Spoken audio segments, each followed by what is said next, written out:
Donc chapitre 1, également avec deux grandes sections. Donc nous allons, donc ce chapitre 1, donc il traite l'origine du capitalisme commercial et capitalisme industriel. Donc on fait un peu d'histoire. D'accord? Donc un peu d'histoire, ça nous permet également de comprendre le contexte actuel. L'économie mercantiliste, donc deux grandes sections, l'économie mercantiliste et capitalisme commercial, puis un deuxième grand point, deuxième section, la révolution industrielle. Donc l'un des grands économistes historiens qui ont traité l'origine du capitalisme, c'est Brodel, dans un ouvrage qui s'intitule Civilisation matérielle, économie, capitalisme, entre le 15e et 18e siècle. Ça veut dire la période que nous allons voir dans ce premier chapitre. Recherche. Donc Brodel, l'un des grands historiens. Donc il parle des 15e, 18e siècle. Seulement lui, il a utilisé le terme économie monde. Économie monde, qui n'a rien à voir avec la mondialisation. Donc l'économie monde, c'est pas l'économie, c'est-à-dire de toute la planète, non. Il y a une métropole qui domine toute l'activité, il tourne autour de cette grande métropole. D'accord? Mais ça dépasse la nation, mais ce n'est pas toute l'économie mondiale. C'est-à-dire, à un moment donné, on peut trouver, à un moment donné, on peut trouver beaucoup d'économies mondes. Beaucoup d'économies mondes à l'échelle planétaire. Aujourd'hui, non. Qu'est-ce qu'on vit? La mondialisation.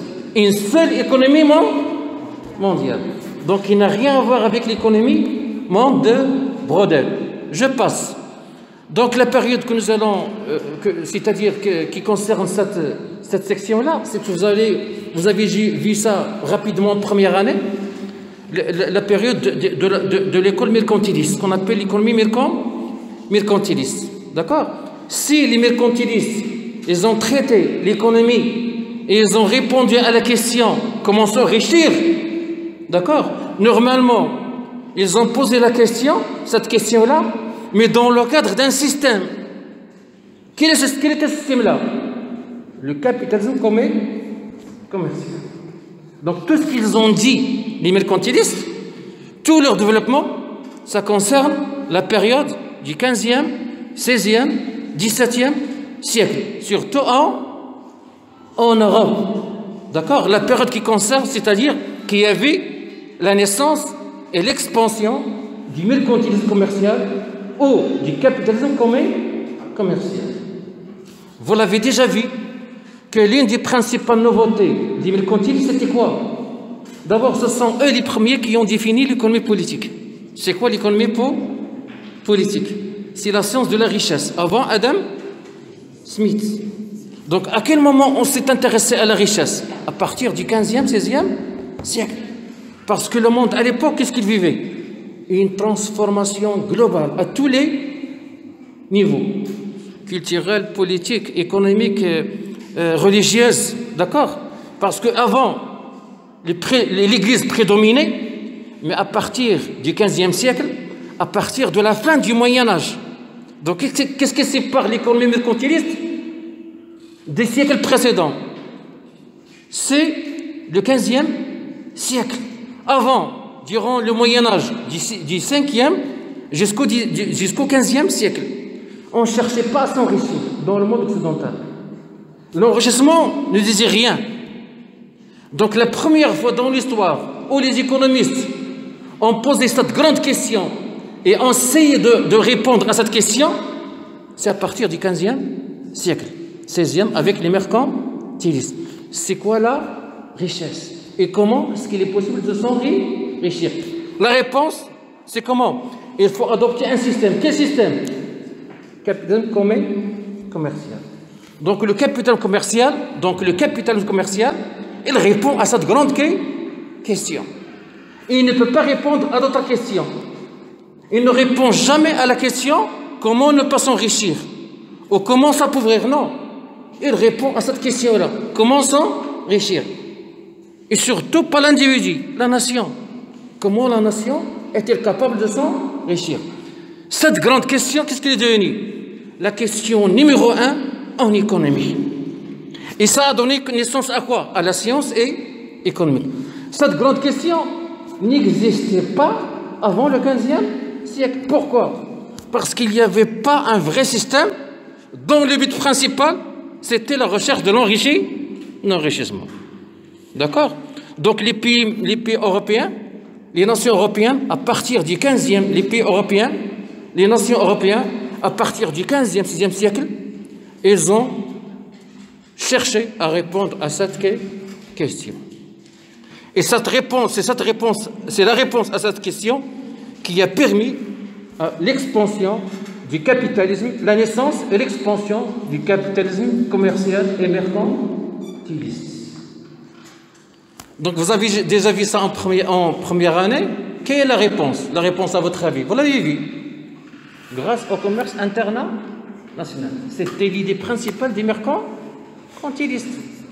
Donc comment est-ce qu'il est possible à une nation européenne, le Portugal, portugaise ou espagnole ou française ou anglaise, comment est-ce qu'il était possible à l'époque de s'enrichir?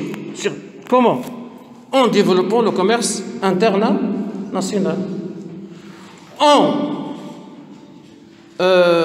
en permettant et en encourageant l'intervention de l'État. Donc deux principales idées qui expliquent le pourquoi de la naissance du capitalisme commercial et le pourquoi de son expansion. L'intervention de l'État et le développement du commerce international. Donc c'était avec d'autres recommandations, Mais là, c'était les principales recommandations, d'accord, qui expliquent le pourquoi de l'expansion du capitalisme commercial.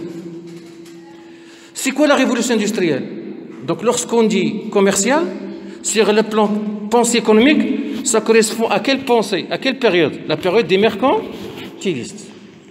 Après, 18e siècle, il y avait une école, une pensée qui s'est développée. Au milieu du 18e siècle, c'est entre les mercantilistes et les classiques, les physiocrates. Ils ont également posé la même question. Dans quel cadre? Dans le cadre d'un système capitaliste. Mais pour eux, comment s'enrichir? Est-ce qu'il faut s'enrichir? Oui. Quelle est la question numéro 1 en économie? Quelle était la question? Comment s'enrichir? La même grande question. Donc, à partir du 15e siècle jusqu'à maintenant, tout le monde il cherche à s'enrichir. Avant le 15e siècle, non. C'était une question secondaire. Donc, à partir du 15e siècle, il est devenu une question principale. Pourquoi? Parce qu'également, il marque la naissance de la science économique. Pourquoi ça n'existait pas avant le 15e siècle? Parce qu'il n'y avait pas de science économique. Donc, qui dit naissance de la science économique dit la naissance d'une nouvelle problématique. Laquelle? Comment s'enrichir? Donc, comment s'enrichir? C'est-à-dire la manière. Qu'est-ce qu'il faut faire? C'est quoi un système économique? C'est quoi le capitalisme? Donc, c'est quoi un système? C'est un système, c'est quoi? Dans son fonctionnement, il donne une réponse à cette question-là. Donc, dans le système capitaliste, nous avons les réponses à la question comment s'enrichir. Est-ce qu'avec le libre-échange? Est-ce qu'avec le protectionnisme? Est-ce qu'avec le travail? Est-ce qu'avec la machine? Est-ce qu'avec le terrorisme? Est-ce qu'avec l'agriculture? Est-ce qu'avec les nouvelles technologies à l'heure actuelle? Donc, toutes ces questions, d'accord, ils cherchent à répondre à ça. C'est-à-dire, le système, depuis cette période-là jusqu'à maintenant, il cherche à répondre à cette question, comment s'enrichir. D'accord? Donc, qu'est-ce qui différencie? Donc, le système capitaliste, il est le même. Il est le même, mais en même temps, il n'est pas le même. Pourquoi il est le même? Parce qu'il y a les mêmes fondements. Les mêmes fondements du capitalisme. Il est basé sur quoi? Sur la propriété privée.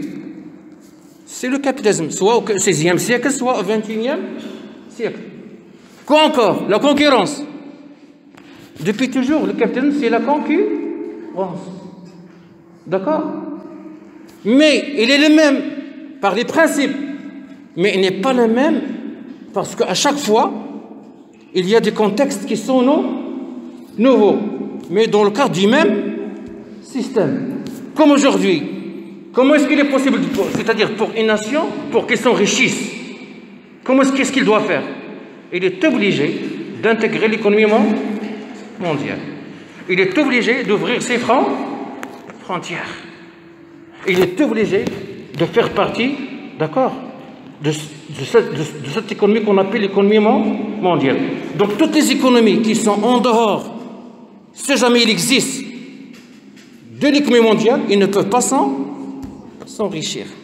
Donc pour s'enrichir et pour lutter contre le chômage et pour créer la richesse, il faut intégrer l'économie mondiale.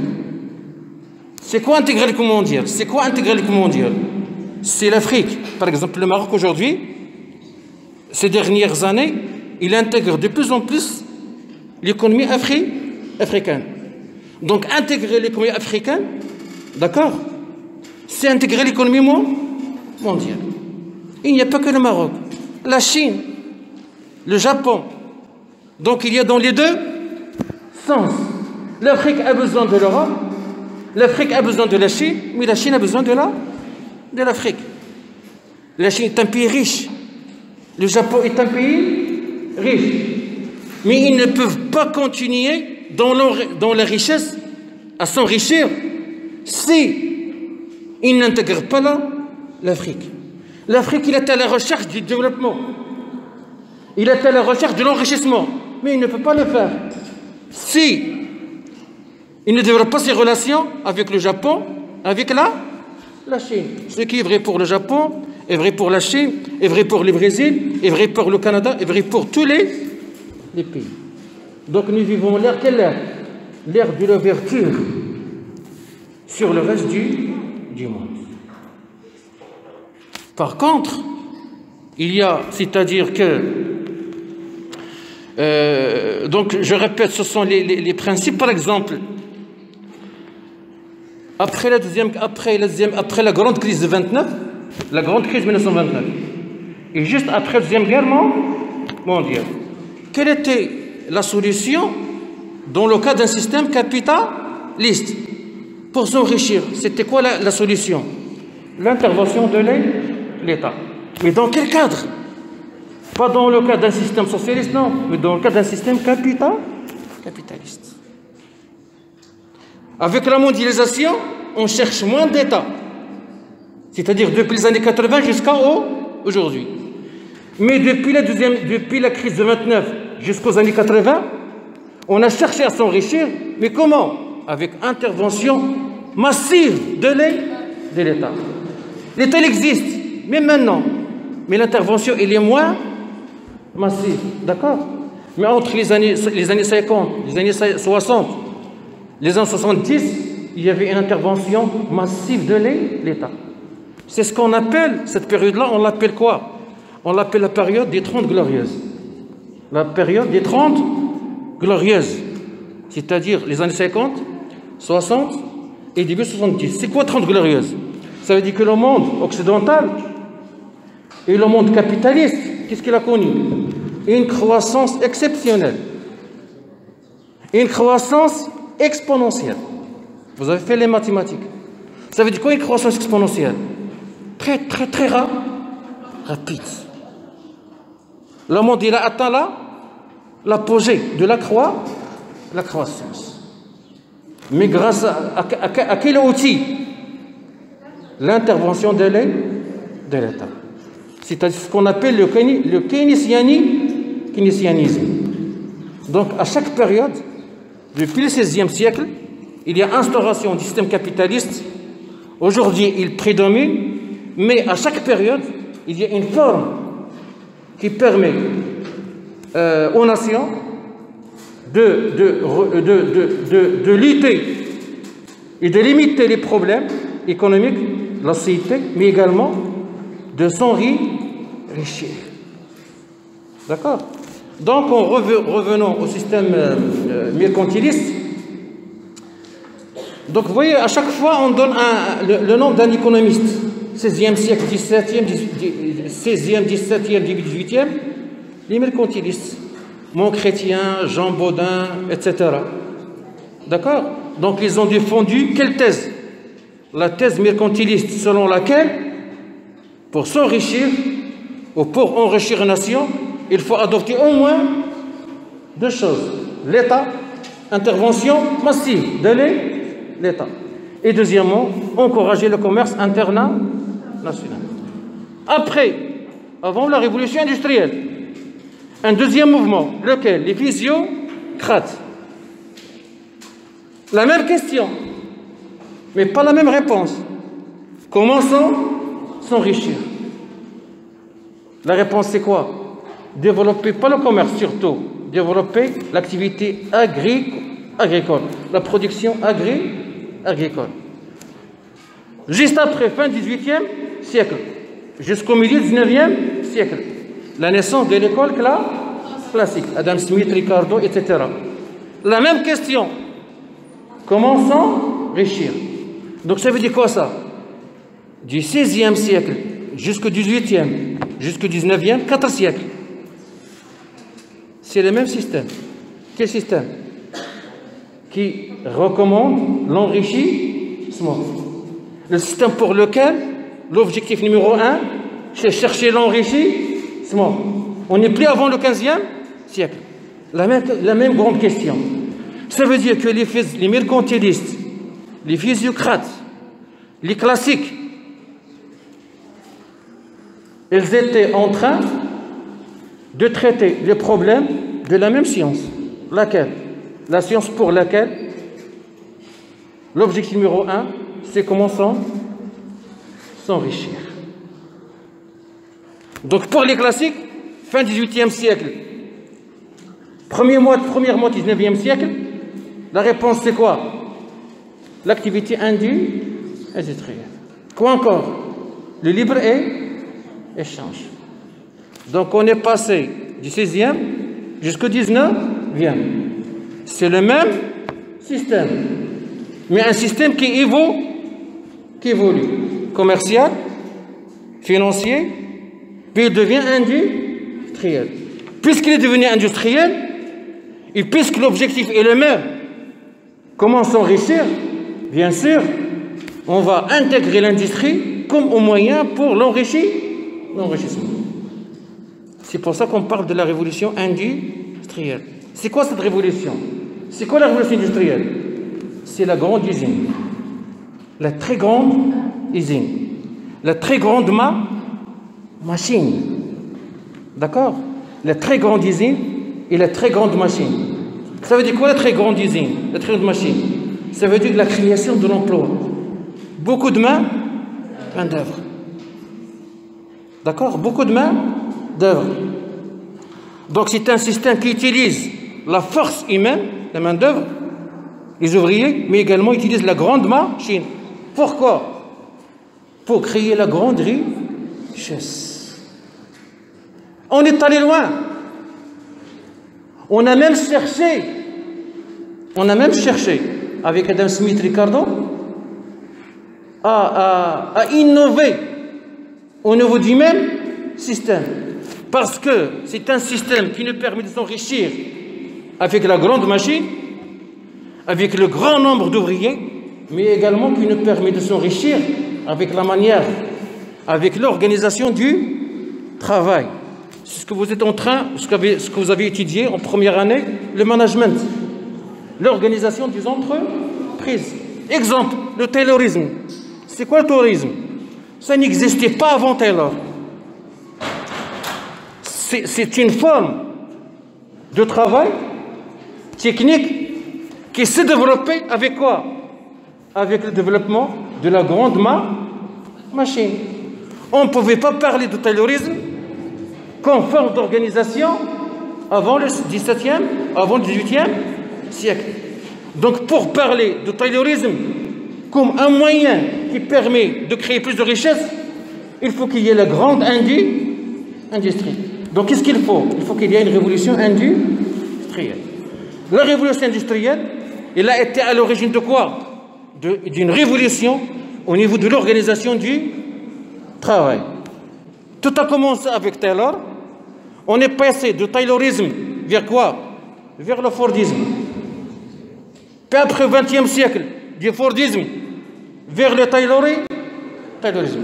Donc il y a plusieurs formes d'organisation du travail qui se succèdent, qui évoluent. Mais avec quoi? Avec l'évolution du système capitaliste industriel. Donc le taylorisme, c'est quoi? C'est une division technique du travail. Pourquoi une division technique? C'est-à-dire que nous avons le même nombre d'ouvriers, d'accord? Mais avec le même nombre, on peut produire plus. Il suffit qu'il y ait une division technique du travail. Avec des ouvriers, s'il n'y a pas de division technique, on va créer la richesse, mais moins de richesse.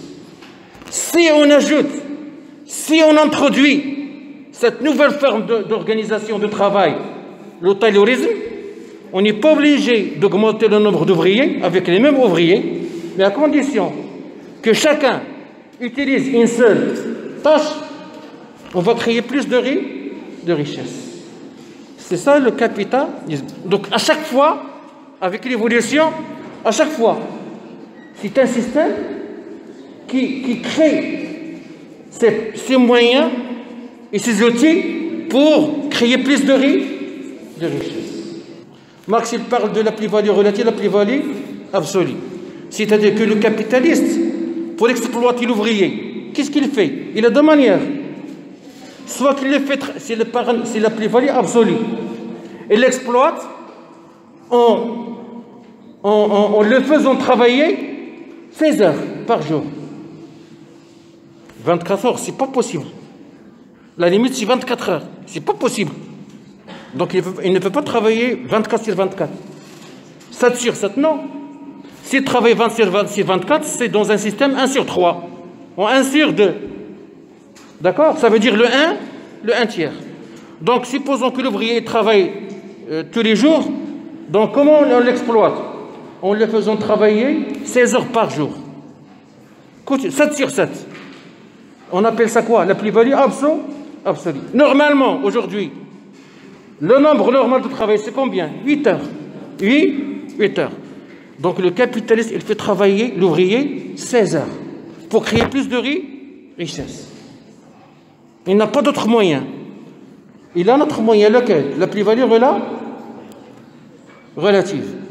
C'est quoi la plus-value relative? En introduisant la machine. On exploite là, mais avec la machine, on peut l'exploiter encore plus. Avec la machine, il produit plus. Et il gagne toujours le même salaire. Sans la machine, pour augmenter la production, qu'est-ce qu'il faut? Le faire travailler 16 heures. Avec la machine, il va travailler 8 heures. Mais il va produire plus. Mais il garde toujours le même salaire. C'est de l'exploitation. Mais il y a création, plus de la richesse. Aujourd'hui, non, quand même. Aujourd'hui, c'est ça. Aujourd'hui, on peut créer plus de richesse parce que, attention, celui qui fait le transport des biens, le transport, il y a la production, il y a le transport, par exemple. Il y a une valeur à ajouter. D'accord? Il y a une valeur à ajouter. Le commerçant, il crée une valeur ajoutée. L'industriel, il crée une valeur à ajouter. L'agriculteur, il crée une valeur ajoutée. Mais aujourd'hui, pour créer une valeur ajoutée, il faut que tout le monde soit sur place à l'usine, sur place, à 8 heures. De 8 heures à 18 heures, par exemple. Aujourd'hui, on peut orienter le travail, on peut diriger le travail sans être sur place. Surtout, je parle de qui? Ceux qui dirigent le travail. D'accord? On n'est pas obligé d'attendre. Ça veut dire qu'on peut travailler à distance, grâce aux nouvelles technologies. Donc ça permet quoi? De créer de la richesse. D'accord? Tout en restant sur place. C'est quoi la division technique? Ça permet... Pourquoi on crée plus de richesse avec la division technique? Parce que sans division technique, ça veut dire quoi l'ouvrier? il fait 5 tâches. L'ouvrier, il fait 5 tâches. Il fait la première tâche, puis il se déplace. C'est une perte de temps. Il fait la deuxième tâche, puis il se déplace. Une deuxième perte de temps. Division technique, c'est quoi? 5, chacun fait la même tâche. Donc il n'y a pas perte de temps. Donc on va être plus productif. Ce qui est vrai également aujourd'hui avec ce travail à distance. Ça veut dire que l'activité économique, il peut continuer à fonctionner à 40%, à 50%, même si on n'est pas sur place. Donc le travail à distance. Donc ça permet quoi? De créer la richesse, de créer du revenu, d'accord? De dynamiser l'activité économique sans qu'il y ait arrêt du travail. Donc parmi les principales découvertes à l'échelle mondiale, c'est la découverte de Christophe Colomb, les Caraïbes, 1400, de l'Amérique, 1492. C'est quoi cette découverte-là? Qu'est-ce qu'on découvre? L'Amérique. Ça veut dire quoi ça? Le monde, il va changer complètement. Parce qu'avant 92, avant la fin du XVe siècle, le centre de gravité du monde, c'était quoi? La Méditerranée. Toutes les grandes civilisations, ils ont vu le jour et sont développés autour de la Méditerranée.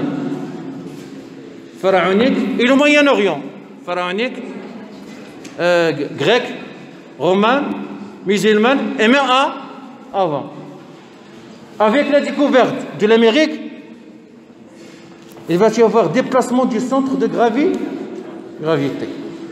Ce n'est plus la Méditerranée, c'est l'océan Atlantique. Cette notion de l'Atlantique et l'Amérique, ça n'existait pas avant le XVe siècle. C'est comme si le monde était petit. Ce qui existait, uniquement ce qui entourait la Méditerranée est là. Mais avec la découverte, ça veut dire qu'est-ce qu'on découvre? Un nouveau monde. Quelle période? Fin 15e siècle. Qu'est-ce qu'on découvre en Amérique? Une richesse qui n'existait pas en Europe. C'était quoi cette richesse-là? L'or et l'argent. La découverte de cette richesse-là, il a permis à l'Europe à quoi? De s'enrichir. Il a cherché cette richesse-là. Parce que l'or et l'argent, c'est pas rien. C'est la richesse. Ce qu'on appelle les métaux précieux. Et c'est pas par hasard. Si, à partir du fin 15e, début du 16e, on a vu la naissance du système capitaliste et de la commerciale et de la science économique. Donc on découvre l'Amérique par rapport à l'Europe. Qu'est-ce qu'on découvre? Une nouvelle richesse. Donc qu'est-ce qu'on découvre? Un nouveau cycle, il se met en place. Qu'est-ce qu'on découvre? Une nouvelle science. Laquelle? La science économique. Et à chaque science, il a un objet. Il a un objet d'étude. Depuis la découverte de l'Amérique et depuis la naissance du mercantilisme, d'accord, il y a la naissance de cette nouvelle science qui a pour objet quoi? Étudier la richesse et comment s'enrichir. Et je répète, c'est quoi cette nouvelle science? Ce n'est plus le cosmos, l'économie domestique, une économie qui cherche à comprendre le fonctionnement de l'économie nationale. Donc comment s'enrichir? C'est d'abord, pas pour les individus, d'abord la nation. La nation anglaise, la nation française, la nation espagnole, la nation portugaise. Et ce sont ces grandes nations-là qui ont, après la découverte de l'Amérique, qui ont cherché à conquérir l'Amérique et le reste du monde. Pourquoi? Pour chercher ce qu'on appelait à l'époque la richesse, c'est-à-dire les métaux précieux. Toute l'économie nationale est tournée sur quoi? Sur l'accumulation de cette nouvelle richesse, à savoir les métaux précieux. Et c'est la raison pour laquelle que les premiers économistes du monde capitaliste, ils ont défini la richesse en tant qu'accumulation des métaux précieux. Mais dans quel cadre? D'un système capitaliste. Puis après, les produits agricoles, puis après, les produits industriels avec les classiques et les néo, avec les classiques avec la révolution industrielle. Donc vous voyez l'émergence de l'État-nation. Ça veut dire quoi ça? L'intervention de l'État. Et ce n'est pas par hasard également, c'est à partir du XVIe siècle qu'on a inventé, quel terme? Économie politique. Donc on a défini un nouveau concept. Lequel? C'est quoi la richesse? Mais également, qu'est-ce qu'on a inventé? On a inventé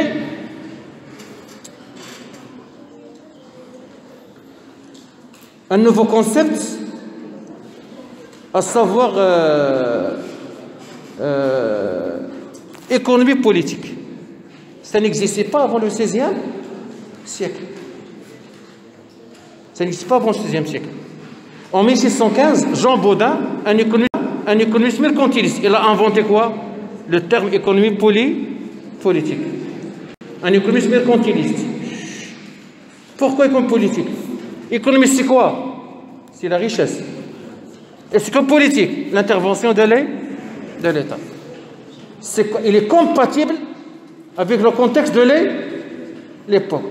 Donc ils ont inventé un nouveau concept compatible avec la problématique de l'époque. C'était quoi la problématique? Comment s'enrichir? Par quels moyens?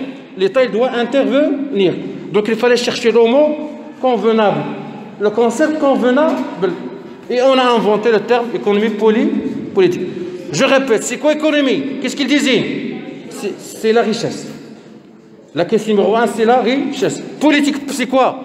L'État. L'État, il doit intégrer, surtout au niveau du commerce international. Pourquoi? Parce qu'également à l'époque, la première chose qui disait la richesse, c'était quoi? Les métaux précieux. Or, les métaux précieux n'existaient pas en Europe. Il fallait chercher où? En Amérique et en dehors de l'Europe. Qu'est-ce qu'il fallait faire? Développer le commerce international. Dans le cadre importation-exportation. Donc il fallait exporter plus et importer moins. Comme aujourd'hui. Pour avoir les devises, qu'est-ce qu'il faut? Aujourd'hui, les devises, c'est une richesse, les devises. C'est une richesse. Si tu n'as pas de devises, tu ne peux rien acheter de l'étranger. Tu ne peux rien acheter. Rien. Donc aujourd'hui, les devises, c'est une richesse. Qu'est-ce qu'il faut faire? Il faut exporter plus et importer moins. Donc il faut exporter le maximum. Parce que l'exportation, c'est une source de devises, alors que l'importation, qu'est-ce qu'il fait? Donc ça réduit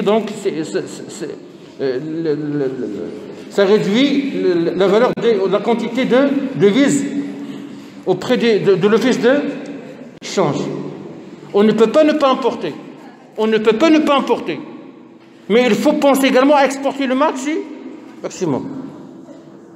Pourquoi aujourd'hui le Maroc est en crise? Il y a un problème au niveau de l'activité touristique. Principale source de devises et de création d'emplois. Donc, fermer les frontières toute l'année, ça veut dire quoi ça? Devises rentrée égale à zéro. Donc, comment est-ce qu'il est possible d'emporter? Par le stock, les réserves. Mais ça ne peut pas durer jusqu'à l'infini. Ça ne peut pas durer jusqu'à l'infini. Donc, c'est la raison pour laquelle, à l'époque, pour accumuler les métaux précieux, c'est-à-dire pour accumuler la richesse, Il faut l'affilier de le reste du monde. Qu'est-ce qu'il faut faire? Développer le commerce international. Et quel était l'acteur principal? L'État. C'est l'État qui encourageait le commerce international. Et c'était bien sûr le seul moyen pour devenir un État très, très riche. C'est vrai également pour Physiocrate, seulement avec la culture, et c'est vrai également avec les classiques, mais dans le cadre d'une révolution industrielle. Donc avec les classiques, on n'a pas cherché uniquement à développer le commerce, on a également cherché à développer l'activité industrielle pour le marché local et pour le reste du monde. Pour le marché national et pour le reste du monde. Il fallait chercher des débouchés à l'intérieur, mais également des débouchés à l'extérieur. C'était le seul moyen pour dominer l'économie à l'échelle internationale. Et ce n'est pas par hasard si aujourd'hui, les superpuissances économiques, ce sont seuls les pays ou ceux qui ont connu la révolution industrielle. Parce que la révolution industrielle, ça durait presque durant un siècle. De la fin du XVIIIe siècle jusqu'à la fin du XIXe siècle. Tout a commencé par l'Angleterre, l'Allemagne, la France, l'Allemagne, le Japon et les États-Unis. Ils sont devenus quoi? Qu'est-ce qu'ils sont devenus? Les pays acteurs de la révolution industrielle. Et ce sont les pays aujourd'hui qui forment ce qu'on appelle le G7, les pays les plus riches. Donc l'origine de la puissance américaine aujourd'hui, française, britannique, allemande, japonaise, ce n'est pas du hasard. Le point de départ, c'était quoi? La révolution industrielle. D'accord? Donc c'est pour cette raison qu'il est toujours intéressant pour comprendre l'actualité, les problèmes, faire un peu d'histoire, revenir un peu à 2-3 siècles pour comprendre le fonctionnement du système capitaliste.